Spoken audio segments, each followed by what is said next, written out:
Everyone, हमारी आज की रेसिपी है ब्रेड केक। ब्रेड केक, जी हाँ, हम ब्रेड से एक केक बनाएंगे जिसमें ना ही आपको अंडे का यूज़ करना है, ना ही मैदे का, ना ही ओवन का और ना ही टेम्परेचर का झंझट।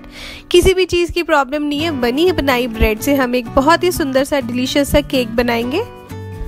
तो जी, इस डिलीशियस से और हेल्दी से ब्रेड केक को बनाने के लिए आपको पूरी वीडियो एंड तक देखनी पड़ेगी। इसमें मैंने कुछ हिंदी और इंग्लिश सबटाइटल्स लिखे हैं जिसको पढ़ के समझ के आप अच्छे से ब्रेड केक बना सकते हैं। अगर आप रिच किचन की किसी भी रेसिपी को फॉलो कर रहे हैं तो उसकी सुंदर सी पिक खींच के आप मेरी जीमेल आईडी पे, फेसबुक पे या इंस्टाग्राम हैंडल पे जो आपको सामने नजर आ रहा है स्क्रीन पे भेज सकते हैं। तो मैं लगाऊंगी आपकी पिक को अपनी अपकमिंग वीडियो में as a thank to you. तो जी, फॉलोवर बोर्ड को देखे बगैर बिल्कुल मत जाइएगा, उससे आपको पता चल जाएगा कि आप जब मुझे फोटो भेजते हैं तो मैं उसको कहाँ लगाऊंगी।